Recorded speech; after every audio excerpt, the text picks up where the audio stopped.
नमस्कार, मेरा नाम शगुन सिंह है और आप देख रहे हैं हमारे चैनल का डिजिटल लाइव। तो नए नए बदलाव देश में हो रहे हैं, जिसकी वजह से आपको ये समझना बहुत जरूरी है कि कौन सी ये बदलाव हैं जिसका असर सीधा आपकी रोजमर्रा की जिंदगी पर पड़ेगा, आपकी जेब पर पड़ेगा।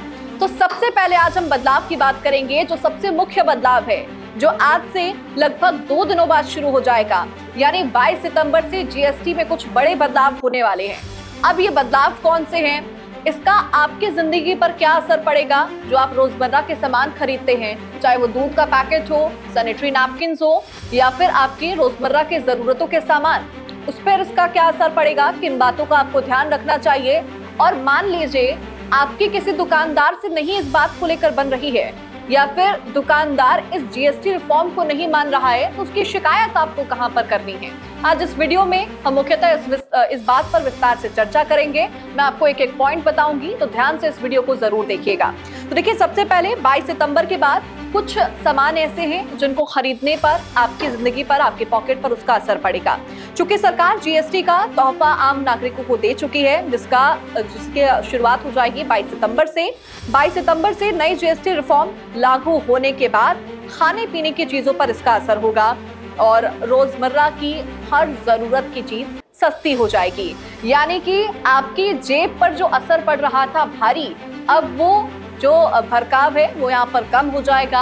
आपकी जेब पर कम असर पड़ने वाला है, और वो भी जो आप रोजाना की जिंदगी में इस्तेमाल करते हैं, चीजें आम जिंदगी में आपके इस्तेमाल होती हैं, उसकी कीमतें कम हो रही हैं। यहाँ तक कि एसी, टीवी, कार, बाइक के दाम भी कम हो जाएंगे। यानी कि आम नागरिकों के लिए एक बड़े तोहफे के तौर पर देखा जा रहा है। और आप ध्यान दें तो 22 सितंबर से ये बदलाव शुरू हो जाएगा, कीमतों में कमी आनी देखने को मिलेगी। और दीपावली बेहद नजदीक है, त्योहारी सीजन शुरू हो चुका है, शारदीय नवरात्रि शुरू हो जाएगी। तो एक तरह से सरकार ने ये त्योहारी तोहफा आम जनता को दे दिया है। अब देखिए, ये कटौती इसीलिए हो रही है क्योंकि जीएसटी काउंसिल ने 3 सितंबर को एक बड़ा फैसला लिया था। जीएसटी दरों में बड़ा बदलाव किया गया। अब सिर्फ 2 जीएसटी स्लैब 5% और 18% ही रखे गए हैं। पहले 4 स्लैब थे जीएसटी के, 5%, 12%, 18% वाला, और एक था 28% टैक्स स्लैब। लेकिन अब 4 नहीं, केवल 2 होंगे। पहला होगा आपका 5% वाला और दूसरा होगा आपका 18% वाला। 12% स्लैब में शामिल ज्यादातर प्रोडक्ट्स को 5% वाले स्लैब की कैटेगरी में डाल दिया गया है। यानी कि जिन प्रोडक्ट्स को खरीदने पर आपको 12% तक टैक्स देना पड़ता था, जीएसटी देना पड़ता था, अब आपको वो टैक्स नहीं देना है, वो आपको जीएसटी पे नहीं करना है, बल्कि आपको उस पर सिर्फ 5% जीएसटी पे करना होगा। जबकि 28% वाले ज्यादातर प्रोडक्ट्स को 18 वाले स्लैब में कर दिया गया है। यानी कि सीधा सीधा ये एक बड़ा तोहफा, बड़ी राहत, रिलीफ के तौर पर आम जनता के लिए देखा जा रहा है। देखिए, कुछ चीजों पर जीएसटी रेट को 0 भी कर दिया गया है। यानी कि कुछ सामान ऐसे भी हैं जिस पर आपको 0% जीएसटी पे करना होगा। यानी कि आपको कोई जीएसटी अमाउंट पे नहीं करना होगा। इसका मतलब 22 सितंबर के बाद प्रोडक्ट्स पर 0 जीएसटी लागू होगा, जिससे ये सभी चीजें बेहद सस्ती हो जाएंगी। अब मैं आपको कुछ चीजों के बारे में बताऊंगी जिनके ऊपर जीएसटी 0 लगेगी, और जीएसटी रेट जो है उनका कुछ भी नहीं होगा। यानी कि आपको जीएसटी रेट उस पर पे करने की जरूरत नहीं है। तो इसको ध्यान से सुनिएगा कि कौन कौन सी वो सामान है जिस पर आपको 0 जीएसटी रेट पे करना है। सबसे पहले पनीर और छेना, यानी कि प्री पैकेज्ड और लेबल्ड जो फूड है, डेयरी प्रोडक्ट से जुड़े हुए, वो आपको उस पर जीएसटी रेट पे करने की जरूरत नहीं है। पहले उस पर 5% जीएसटी लगती थी, लेकिन अब उस पर 0% जीएसटी लगेगी। इसके साथ ही यूएचटी, यानी कि अल्ट्रा हाई टेम्परेचर दूध पैकेट जो होते हैं, उस पर आपको जीएसटी पे करने की जरूरत नहीं है। साथ ही पिज्जा ब्रेड जो होते हैं, आमतौर पर आप देखते हैं पिज्जा में इस्तेमाल होने वाला ब्रेड, उस पर भी आपको जीएसटी पे नहीं करना होगा।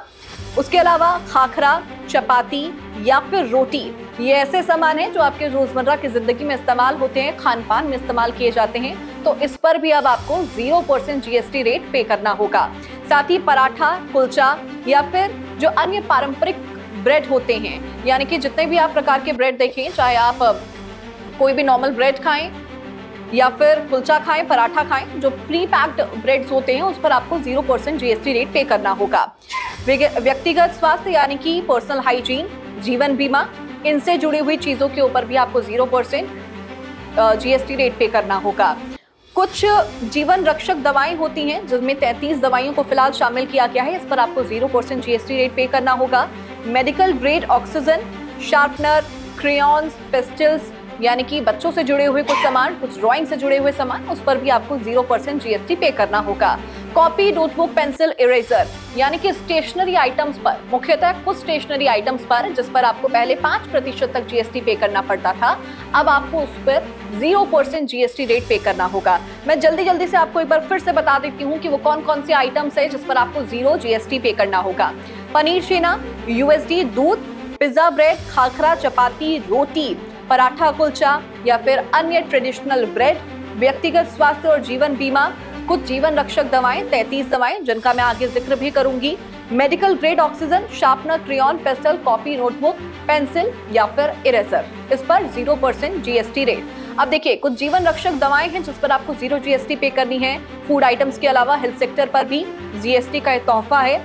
कुछ जीवन रक्षक दवाएं जैसे होती हैं ये, इस पर आपको अब कुछ भी पे करने की जरूरत नहीं है। वही मेडिकल यूज में होने वाले ऑक्सीजन पर 12% जीएसटी लागू था, जिसे अब हटा दिया गया है और न केवल इसे हटाया गया है बल्कि इसको 0 भी कर दिया गया है। चूंकि सोचिए, जब 12% जीएसटी कुछ सामानों पर लगा हुआ था तो उसको 5% की कैटेगरी में लेकर आया गया है, लेकिन इन कुछ महत्वपूर्ण सेक्टर्स में बड़ा बदलाव करते हुए, बड़ा रिलीफ देते हुए उसको 0 भी कर दिया गया है।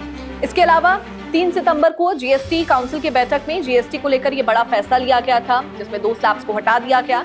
जैसे कि मैंने आपको जानकारी दी, हमारी वित्त मंत्री निर्मला सीतारमण ने इसका ऐलान किया था और उन्होंने कहा था कि इसका लाभ सीधा ग्राहकों तक पहुंचेगा। चूंकि आपने अक्सर देखा होगा, जीएसटी की वजह से जो आम जनता थी कई बार परेशान दिखती थी, क्योंकि आपके रोजमर्रा की चीजें जो हैं वो थोड़ी महंगी हो जाती थी, आपको थोड़ा एक्स्ट्रा अमाउंट पे करना पड़ता था और इस वजह से उनकी जेब पर एक अच्छा खासा असर भी देखने को मिलता था। अब इस नोटिफिकेशन के हिसाब से कुछ चीजों के जो रेट्स बदले हैं वो मैंने आपको बताया। जैसे कि 4 स्लैब जो थे पहले, उनमें से अब 2 स्लैब्स को हटा दिया गया है। दैट इज अब आपके पास सिर्फ 5% और 18% वाला स्लैब बचेगा। तेल, साबुन, शैम्पू, दूध, मक्खन, घी हो गया, आपका टीवी, जितने भी आइटम्स हो गए हैं इसके ऊपर बड़ा बदलाव देखा जाएगा। लेकिन कुछ दुकानदार ऐसे होते हैं जो बदलाव समय के साथ नहीं बल्कि समय के बाद अपनाते हैं, तो ऐसे में उनके साथ कैसे डील किया जाए। यानी कि मान लीजिए, आपका कोई पनीर का पैकेट जो आप पहले 80 रुपए में खरीद लेते, फॉर एग्जाम्पल, वो आपको अभी भी 80 रुपए पे मिल रहा है, जबकि वो आपको अभी मिलना चाहिए 75 रुपए का, और वो दुकानदार आपको अभी भी 80 रुपए पे दे रहा है, तो आपको उस पर डील कैसे करना है, उसकी शिकायत कैसे करनी है। तो देखिए, दुकानदार दाम ना करे, यहाँ पर दाम आपका नहीं कम करे, तो आप उसकी शिकायत कर सकते हैं। सबसे पहले राष्ट्रीय उपभोक्ता हेल्पलाइन यानी कि NCH, यहाँ पर जाकर आप शिकायत कर सकते हैं। सरकार ने नेशनल कंज्यूमर हेल्पलाइन यानी कि NCH की सुविधा यहाँ पर दी है। यहाँ आप आसानी से शिकायत दर्ज करा सकते हैं। इसके लिए टोल फ्री नंबर है, इसको ध्यान से सुनिएगा और उसको याद भी रखिएगा। हो सके तो उसको कहीं नोट डाउन कर लीजिए, क्योंकि आपके लिए बहुत किफायती होने वाला है, आपके लिए बहुत इंपॉर्टेंट होने वाला है। 1800114000 या फिर एक और है 1915। इस पर आप कॉल करके अपनी डायरेक्ट समस्या बता सकते हैं, प्रॉब्लम बता सकते हैं और इसका तुरंत समाधान भी किया जाएगा। आपकी सहायता के लिए पूरी की पूरी टीम यहाँ पर है। इसके अलावा व्हाट्सएप का भी एक नंबर यहाँ पर उपलब्ध कराया गया है, उस पर जाकर भी आप शिकायत कर सकते हैं। ये नंबर है 8800001915। इस पर जाकर भी आप अपनी शिकायत दर्ज करा सकते हैं। इसके अलावा मान लीजिए आपका कॉल नहीं लग पा रहा है, कनेक्ट नहीं हो पा रहा है, तो आप वेबसाइट पर जाकर इसे शिकायत कर सकते हैं। नेशनल कंज्यूमर हेल्पलाइन की ऑफिशियल वेबसाइट है, उस पर जाकर आप शिकायत कर सकते हैं। consumerhelpline.gov.public, यहाँ पर जाकर आप शिकायत कर सकते हैं। इसमें शिकायत दर्ज करने के लिए सबसे पहले आपको वेबसाइट पर साइन अप करना होगा, फिर लॉग इन करना होगा एंड देन आपको रजिस्टर करना होगा। रजिस्टर का आप ऑप्शन चुनिए, अपने आप को रजिस्टर कीजिए और अपनी शिकायत की पूरी जानकारी दीजिए। क्रमांक के अंदर बताइए कि आपके साथ क्या क्या हुआ, कौन वो दुकानदार है, आपकी डिटेल्स कुछ मांगी जाएंगी, वो आपको डिटेल्स देनी होगी। सपोर्टिंग डॉक्यूमेंट्स आपको उपलब्ध कराने होंगे, अपलोड करने होंगे। चूंकि मान लीजिए जो भी आपका प्रोडक्ट है, जितना अमाउंट आपसे मांगा गया और जितना अमाउंट अभी फिलहाल प्रेजेंट में बनता है, आपको उसकी डिटेल देनी होगी और उसके बाद आप अपनी शिकायत को सबमिट कर सकते हैं और इसी नंबर से आप अपनी शिकायत को ट्रैक भी कर सकते हैं, यानी कि आप अपनी शिकायत को देख भी सकते हैं कि आपकी शिकायत का सॉल्यूशन किस हद तक हुआ है, कौन से स्टेज पर पहुंचा है और क्या कुछ उसमें अपडेट है। मोबाइल ऐप के जरिए भी आप शिकायत कर सकते हैं, यानी कि आपको 3-4 तरह की सुविधाएं यहाँ पर दी गई हैं। NCH मोबाइल ऐप, जो कि गूगल प्ले स्टोर से आप डाउनलोड कर सकते हैं और ऐप स्टोर से भी आप इसको डाउनलोड कर सकते हैं। इसमें भी आपको सेम पैटर्न फॉलो करना है। सबसे पहले आपको इस ऐप को डाउनलोड करना है। डाउनलोड करने के बाद आप इसमें रजिस्टर करें, लॉग इन करें और अपनी शिकायत को दर्ज कराएं। इसके अलावा भी आपके पास ऑप्शंस हैं, जैसे कि आप उमंग ऐप के जरिए अपनी शिकायत कर सकते हैं। उमंग ऐप में जाकर आपको कंज्यूमर कंप्लेंट्स का ऑप्शन मिलेगा, वो आपको ऑप्शन चूज करना है और वहां पर जाकर आप अपनी शिकायत दर्ज करा सकते हैं। यानी कि सबसे पहले आपके पास ऑप्शन नंबर का है, देन आपके पास वेबसाइट का है, फिर ऐप का है और उसके बाद आप उमंग ऐप पर जाकर भी अपनी शिकायत दर्ज करा सकते हैं। कंज्यूमर फोरम में भी आप शिकायत कर सकते हैं, क्योंकि कई बार आपने देखा होगा कि कई बार वेबसाइट स्लो चलती हैं या फिर आपको लगता है कि तेज गति से इसका निवारण किया जाना चाहिए, निस्तारण किया जाना चाहिए, लेकिन वो निस्तारण समय पर नहीं हो पाता है। तो ऐसे में आप कंज्यूमर फोरम में भी शिकायत इसकी कर सकते हैं। जब आप शिकायत दर्ज करते हैं तो NCH आपकी शिकायत संबंधित कंपनी या दुकानदार को भेजता है।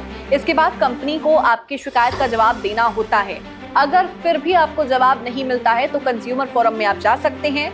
अब आपको दुकानदार या कंपनी के शहर में शिकायत करने की जरूरत नहीं होगी, क्योंकि कंज्यूमर फोरम में आप शिकायत दर्ज कर सकते हैं। तो इस तरह से आप अपने हक की लड़ाई भी लड़ सकते हैं और जिस तरह आपको सरकार तोहफे दे रही है, जिस तरह आपको सरकार राहत दे रही है, आप उसका भी फायदा यहाँ पर उठा सकते हैं। तो कुछ मुख्य बातों का आपको यहाँ पर ध्यान रखना था।